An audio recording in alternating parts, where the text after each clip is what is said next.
one of the tabloids was like, Kim Kardashian goes to Pete Davidson's native New York to see him or something like that. And it's like, okay, yes, if you can't go to New York unless you're being railed by Pete Davidson. That's it. That's my intro. Of course, I have a flyaway. Hi, and welcome back to the Swell Shenanigans podcast. I'm your host, Amanda, but you can call me Swell. Here on the Swell Shenanigans podcast, I like to cover all things pop culture, social media, and shenanigans. And the reason we are doing a solo Swell episode today is because of a few different reasons. Mainly, by the time this episode comes out, I will have turned 24. I am recording this on my birthday weekend. And though I'm not doing a whole lot for my birthday because last year I was stuck in a snowstorm and had to drive down the mountain alone while having a panic attack, I am just doing a mild birthday this year, but I am still kind of trying to give myself a little bit of time off from work, even though I really can't do that with the means of my business and how the creator economy requires me to constantly be feeding the content beast because I'm constantly trying to appease the algorithm gods. But anyway, it's partially that, partially because I'm turning 24, although technically I'm actually turning 23 again because I didn't really get a 23, didn't really get a 22 either. So we can just say I'm turning 22. I won't tell if you won't. Whatever you guys think. The 24 doesn't exist here. Anyway, we can bend the rules of space and time. But yeah, we're doing the solo episode partially because of that, but also partially I have this fun little cough thing going on. Some of you may be able to tell my voice is also doing something fucking weird. I have literally no other symptoms, literally none. I'm not fatigued. I don't have a stuffy nose. I don't even have a sore throat, actually. And I have been tested for COVID. It's not COVID. Don't know what this is. I'm assuming it's because they were doing construction in my building and I inhaled some of the paint fumes or some of the dust or something, and that's doing something weird to my lungs. I have no idea. I'm working on it, but I am coughing really randomly and it's super gross. So I don't want to put a guest through that. And I will be asking my lovely editor, William, to cut out all of my coughing, mainly because it's disgusting. Super gross. I hate it. It's just nasty. But also with my luck in 2,000 years, once the simulation crashes or a solar flare wipes us all out or corporate greed does it, who knows what'll happen first. But I don't want the one thing that the aliens or whoever is next finds to be a podcast of me coughing, because with my luck, that's what would happen. And I would like to be remembered in history as sexy and mysterious and never getting sick. Also, the fact that I haven't gotten COVID this late in the game is actually impressive to me, and I don't want to get it now. So I'm just kind of trying to take it easy as best I can so that this cough doesn't turn into something else, because that's how I got bronchitis 2 years ago, and I don't want that. So yeah, solo episode. Also, I've been busy taking care of Hermes, my puppy. He got fixed. He's missing his balls. He's not too happy about it, so he's also not letting me sleep. So it's a fun time. We're just really we're toughing it out as best we can here in the Swell apartment. So yeah. But this episode is just mainly going to be another analytics rundown, because I haven't done that for you guys in a little while. And then also just kind of doing a rundown and talking about some of the celebrity gossip, bullshit, whatever that's been going around, complaining and giving my 2 cents where it's not needed. That's what this podcast is, just another way for me to share my opinion, my super educated, totally unnecessary white woman opinion, I think I'm funny. Anyway, so yes, I wanted to first share the podcast YouTube channel where you are potentially watching this. If you're an audio listener, be sure to go subscribe to the the YouTube channel where you can watch video of the podcast. You can, in fact, look at my lovely face when you see this. I know we've officially hit over 1,000 subscribers on the channel, which means we are also only 2,000 public hours of watch time away from being monetized on the YouTube channel. We are at 1,005 subscribers on the YouTube channel. It only took us several months, but it's fine. We can do it. This is great. So yeah, the podcast YouTube channel is doing pretty good. It's great that we're all subscribed. Things are lovely. I think this is very fun that we have gotten everything all figured out. And it's been, let's see, I posted the first video, which was the announcement in May. So let's see, 1, 2, 3, 4, 5, 6, 7, 8,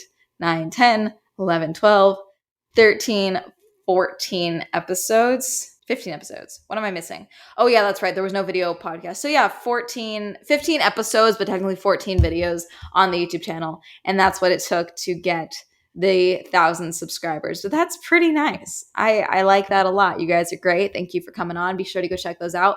Aside from the Michael Wiest interview, they are all on there. If you want to go check out those over there, that's great. There's no money from the YouTube channel yet. Like I said, you need 4,000 hours and 1,000 subscribers on YouTube in order to be monetized. We have over 2,000 hours of watch time, so 2,000 to go. And yeah, that's going good. But officially, we are monetized for the audio portion of this podcast.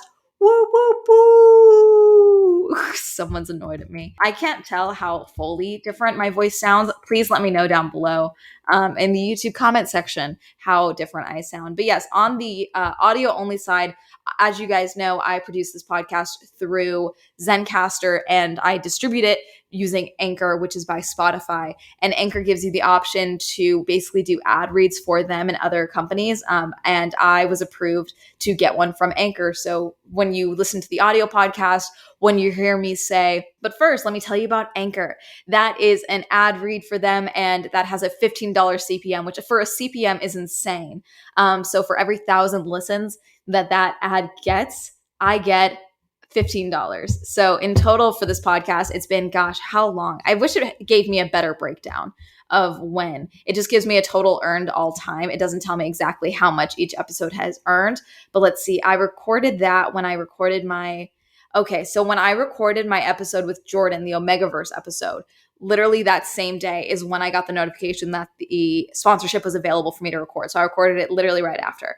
So it's been at least 1, 2, 3 episodes of the podcast that have come out since I've been able to start recording those brands.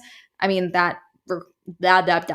since I've been able to record. You don't need to cut that part out, William. Let them know I struggle. But yeah, so that's 3 episodes since I recorded that ad read. But what's great about Anchor is that you can basically retroactively go back in and put all the brand deals in, or the sponsored segments in separately, which is what I did. So every episode has at least one brand deal or ad. I keep saying brand deal. It's not a brand deal. It's like, just record this and then you're done. So it's an ad read. It's not a brand deal technically, because it's not like they were like, oh, let's talk with you. There's no contract in place. It's nothing. I just do the ad read. So it's literally just an ad read.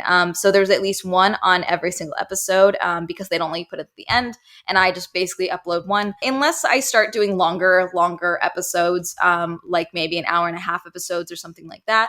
I'll probably stick to just one for the foreseeable future unless things start changing and I do need to start trying to find ways to make more money using this podcast. But right now, in total, for the last, 2-3 weeks, this podcast has made $38.02, which means in total, this podcast has made $38.02. Now, that is still in the red. I do take a loss on this podcast. My editor, William, if you would like to add a little something in here for the video portion of the podcast, go right ahead. I do pay him to basically produce and edit my podcasts for me because I do too much and he's wonderful. And so I am technically still at a loss for the podcast, but that's fine because this was something that I really wanted to do. I really wanted to have an avenue for me to interview people and all of that. And I love that this podcast has given me the ability to do that because for some reason on my main YouTube channel, the Swell Entertainment YouTube channel, go ahead and subscribe if for some reason you found me through the podcast and not the YouTube channel. You guys don't like me doing interviews all that much over there. And people always, every time I do an interview, for whatever reason, people are like, we come here for you, not for this person. And it's like, okay. And so anyway, I love having this podcast and being able to do interviews and talk about a variety of things with different people. And yeah, it's always fun and exciting. But yeah, so the podcast is officially monetized and we hit over 10,000 plays on this podcast a couple of weeks ago. We're now at 13,000 plays, 13,746 at the time of me recording this. Since the inception of this podcast. They estimate the audience size is around 740, and I have about 650 unique listeners. I don't know how that's different. So according to Anchor, the estimated audience size, the average number of plays each of your episodes gets within 30 days after publishing. This is a stand-in for your current audience size. So basically, they're estimating that at least 740 plays gets listened to for audio-wise for the podcast each 30 days, which is kind of cool. And then the number of distinct devices they've determined so far is about 658, which for at least the last 7 days, I wish there was a way for me to see this recently. And then the 740 is based on a recent episode. So I'm assuming that's like the episodes that just hit within 30 days. Can we look at just overall the podcast has just continued to grow, which is so cool. It's at that point where basically each week we're averaging at least 1,300, 1,200 plays, which is really cool. I don't know. I really like to see the numbers, and I didn't fully think this through when I did start the podcast because I like tracking my numbers for analytics for YouTube. And so I didn't even think about the fact that like this was going to give me not just the audio version numbers for me to look at, but also the video version for the channel to focus on. So that's fun and exciting. But I like seeing the numbers grow, and it's kind of fun to see my little rinky-dink podcast do well and grow. And I think it's really cool. Let's see if I can pull up some of the the reviews for the Swell Shenanigans. So officially, this podcast has a 4.8 out of 5-star ratings. We have a 1-star review where, oh wait, can I see it? Where is it? Does it not tell me? We have 22 ratings. See all. I want to see the 1-star. I'm annoying. I want it to show me. What the heck? Did someone just rate it and not? Someone rated a 1-star and didn't tell me why. That's funny. Okay. Mostly it's 5 stars. So if you guys want to go and give us a rating, that'd be fun. Although 4.8, that seems real. You know, if it was all 5s, seems fake. You know, 4.8. Whoever, thank you for keeping me humble. Whoever gave it a 1-star review. But no more of that. Here for the evolution. Do we know what this podcast is about? No, but I truly enjoy tuning in and listening. Great conversations, chaotic energy. In my opinion, the only thing missing is an intro jingle. Thank you, Book Nerd Lover. That is from October 23rd. Hermes moved. He's right over here. Hi, Bubba. He has his cone head on. He's very upset. Cashing in my Swell Entertainment. I'm assuming that says simp card. I don't know. This is from the Hillagix. Love the show. Amanda's a great media scholar. Would love more episodes on the types of TikToks since there aren't many podcasts about the strange rabbit holes of TikTok, and she could be one of the first to analyze these shenanigans. Trust me. I would love to. There was this super fun, I want to pull up her name actually because I bookmarked a couple of them. There is this one TikToker who did the best thing, I think, personally. She made where is it? Okay, I can't seem to find her channel right now, but she made a TikTok, which is just some of the greatest bait I've seen since What's Not a Cult But Feels Like a Cult. But she made a TikTok saying, are there any communities on TikTok that don't have drama, don't have beef? And the amount of people that stitched this, oh gosh, just wonderful. I adore her. I think her name is Anastasia. I could be wrong. I'll try and find it and put it in the show notes. But oh my gosh, the stitches to her videos just feeding my nosy voyeur heart. Okay, just wonderful. Apparently there's drama in the doll collecting community. There's drama in the crochet community. Okay, someone apparently was selling pot holders using acrylic yarn. Okay, acrylic yarn melts. It's literally plastic. So obviously pot holders, acrylic, plastic pot holders doesn't work. Okay, because pot holders are literally meant to hold things that are holding heat. Okay, they're hot. They're going to melt the plastic. Ever since I watched that one exclamation video of like, this is what's going on. She's blocking everyone. She's like, hey, you're bullying me. All this stuff. Okay, the amount of people I have seen replying to her and just being like, oh, look this. And they're literally doing tests where they just take like globs of acrylic yarn and then set a hot plate on top of it to show how quickly it melts. Obsessed. It's so weird. It's wonderful. I love it. Apparently the doll collecting community, messy with a capital M, okay, because apparently there was 2 doll collectors, okay? And again, I'm giving you like third-hand information here. 2 doll collectors. One of them, mom passed away, and so they inherited like all of these prototype brats, okay? And and one of their friends who was also a collector was like basically asking for them. They had a fallout, okay? And then eventually once they made up, the collector whose mother's passed away was like in a sign of good faith, sent one of the dolls, and then opened up the doll, was like, what's all this? Sent his mother's ashes with the doll. Oh my God, incredible. So messy, so insane. There's certain level of unhinged that I think all doll people have. And I respect that, which I think you do need to have if you're going to have those creepy things in your house. I think you need to be at least a little unhinged, if you're going to be a doll collector, especially professionally. Power to you, but oh my God, could not be me. Let's see. I think that's all for the TikTok thing. But yeah, as far as that goes, that's really what the TikTok stuff is right now. That's like what I'm focusing on. There's apparently also drama with the baby Brezza community. I thought about buying a baby Brezza and doing a whole video for it for I Tried It So You Don't Have to for the YouTube channel, but it looks like it's kind of simmering down now. But basically baby Brezza is a formula bottle maker for your baby. And obviously with babies, the formula to water ratio for baby formula has to be very specific. Otherwise it can be detrimental to your health of your baby, to weight gain, throwing up, all that. It's a very specific thing. And the Brezza basically said like, oh, we give the perfect amount of formula to water ratio. And basically people started measuring it. And then the brand got involved and was like, here's how we do this and all of that. So it's like, it's messy as hell, but it looks like it's mostly resolved and it's kind of mellowed out by now. But yeah, so that's basically it with the TikTok stuff right now. I did want to talk about a couple of celebrity things. Just really quick. One, Kristen Stewart is engaged. She's getting married. Let me pull up her thing.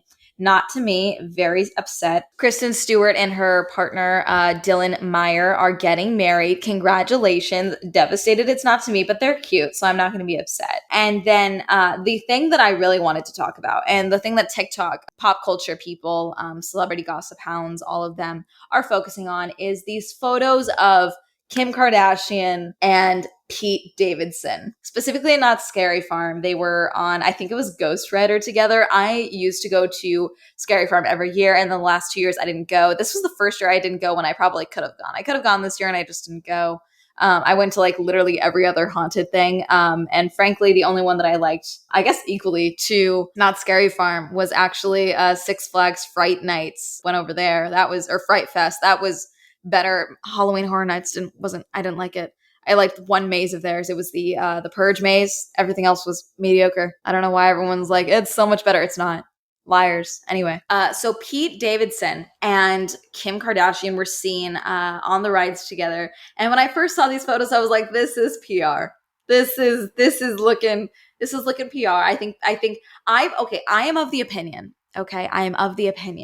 that the Kardashians are geniuses. Okay. I think they are business empire. I don't think you can build an empire and build a career around a whole family the way they have without doing literally everything with a calculated edge to it. I think Kris Jenner is the mastermind, but I think she has bestowed, some of her wisdom and business savvy onto her children, specifically her daughters, obviously. And I think that the whole family saw how Travis Barker and Kourtney Kardashian's relationship, how that was responded to and how successful that was. And personally, I am a Kravis fan. I think they are cute together. I think anyone who treats Kourtney Kardashian with like respect after Scott Disick, after some of the shit they've been through, whatever. But again, obviously we are only shown what they show us since it's a public figure and all of that. So yeah, but now they're engaged and everyone's like, oh my God, still obsessed. So I think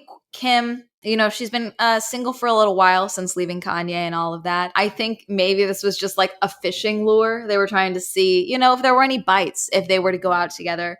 And obviously everyone was like, what is this? And I think this was probably started after she went on SNL and they did that kissing scene, one of the skits they did, or sketches they did, whatever. I don't know. I stopped watching SNL. I got bored. I'm sorry. I did. Remind me one time someday to read you the very detailed message that someone sent me when I complained about SNL. It was very detailed. It was very funny.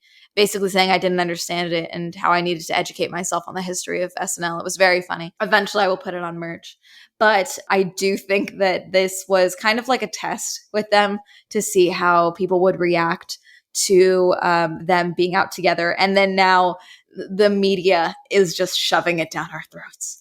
Kim Kardashian went to New York. One of the tabloids was like, Kim Kardashian goes to Pete Davidson's native New York to see him or something like that. And it's like, okay, yes, if you can't go to New York unless you're being railed by Pete Davidson. Fun fact, I was thinking about taking a little trip in January because I'm not traveling anywhere for the holidays.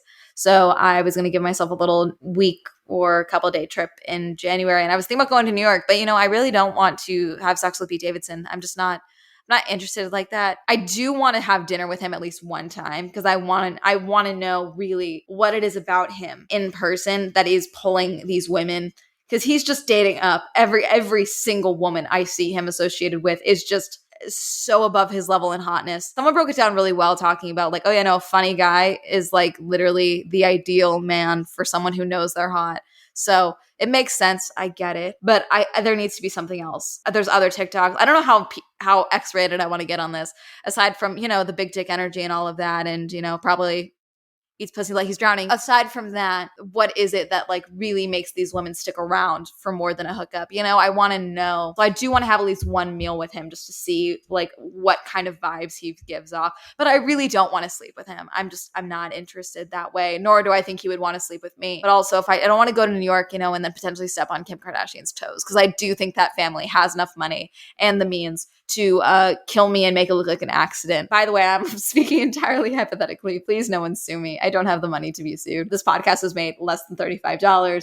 Obviously, I don't have the money to be sued. I think it's going to be interesting to see how much they play out. I think it'll be fascinating. I'm going to be honest. I think Kim's too much of an adult. She's a parent. She's a mother. And sure is Courtney. I don't know. I don't think Pete is at that place where he's ready to, be a stepdaddy. I think North is too much of a little spitfire based on what we've seen. I think this will be a fling. I think this will be beaten like a dead horse in the tabloids, and then it'll fade away. Moving on from Kim Kardashian and Pete Davidson, let me read you this very disturbing Instagram quote from Chris Pratt for his wife's birthday. By the way, this is a Chris Pratt hate account. I'm not shy about that. I don't like him. I'm just going to read you this full Instagram comment, This is, again, for his wife's birthday. Guys, for real, look how she's looking at me. I mean, find you somebody that looks at you like that, We met in church. She's given me an amazing life, a gorgeous, healthy daughter.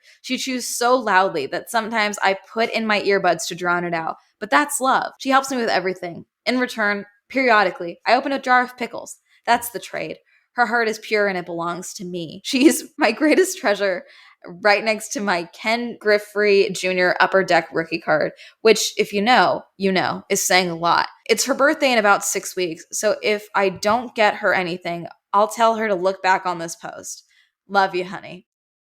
If I'm ever in a relationship with anyone who says something like this about me, assume I'm being held hostage, stage an intervention, stage a coup, a rescue mission, anything, okay? Help me fake my death. Something is wrong. This is unhinged. This is fucking weird. The fact that he thanks her for giving him a healthy daughter when his son with Anna Faris has health problems, I think is fucked up. I hate him. This whole post reads like, look at how she looks at me like I'm a god. Look at how she looks at me like I own her. I hate this post. Also, side note, if I forget to get her anything, if I don't get her anything, I will tell her to look at this post. Fuck you, Chris Pratt. Anyway, I don't like him. This is upsetting. I hate it. I'm worried for her. Okay, and that's really going to be it. Clearly, I keep coughing. I'm sure this whole section is going to be choppy because I'm just like coughing so much. I need to stop talking. But yeah, that's going to be it. Sorry for the shorter episode. Sorry for the not as long episode this time around. And this is a solo episode. But yeah, just a lot going on. And thank you guys so much for listening to the podcast. Be sure to check out the Swell Shenanigans YouTube channel. If you want more information from Swell or more content from me, go ahead and check out the Swell Entertainment channel. While this episode is up, I actually have a plushie that is available, Swell Entertainment plushie. It's me and the green couch right here with my meme glasses from my Swell Entertainment intro. It's super fun. It's adorable. I love it. If you guys would like your own plushie, the campaign will still be going on while this is up. So go ahead and click the link down below in the description box and in the show notes and get your own Swell plushie. It's like $24.99. It's adorable, and they get shipped out in February. I love it so much. I'm excited. And that's going to be it. Thank you so much for listening. Be sure to check us out everywhere. We have an Instagram now. Be sure to follow us over there. And that's going to be it. Goodbye.